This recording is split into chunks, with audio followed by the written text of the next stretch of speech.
هلا هلا من رحلتي لدهب ونويبع، تعالوا معايا اوريكم عملت ايه بالتفصيل. هنا كنا في اللاجون وبجد احساس الغروب تحفة، على الرغم ان احنا في الشتاء وفي شهر واحد بس الجو حقيقي تحفة. لابسة صيفي واستمتعنا بالمية جدا. ما تنسوش تعملوا حسابكم في مفرش وشوية فاكهة ومية ساقعة عشان هتقعدوا هناك كتير من كتر ما الغروب يجنن. عايزة اقول لكم ان كمان في ووتر اكتيفيتيز هناك تحفة، ممكن تأجروا يخت او كاياك. صدقوني هتتبسطوا جدا. وتمشينا في الممشى السياحي في دهب وقابلنا بالي العسل وجبنا قهوة من المكان ده كان تحفة، والبيتزا كانت تجنن، وختمناها بحفلة في جبل الطويلات كانت لذيذة جدا. ورجعنا تاني على نويبع جري عشان نستمتع بأحلى صباح مع سلطان، وجمعنا شوية قواقع من البحر، وقررنا أنا وصحابي نعمل باربيكيو نشوي على البحر.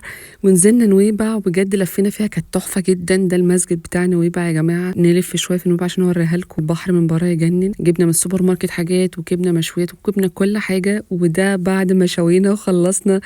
احلى جروب في الدنيا، بحبكم. وهنا كنا بنرقص شويه لغايه اما نحضر التيبل وناكل كلنا مع بعض اكننا في رمضان بالظبط. كنا مبسوطين جدا. بعد ما اكلنا وشربنا احلى عصير حلينا باحلى فاكهه ورحنا جري عشان احلى حفله مارشميلو على النار يا جماعه. بجد كانت تحفه تجنن، وقعدنا ننبسط وقضينا احلى وقت حقيقي وفصلنا من كل حاجه وحشه. ما تنسوش تستنوا الجزء التاني من الرحله في فلوج جديد.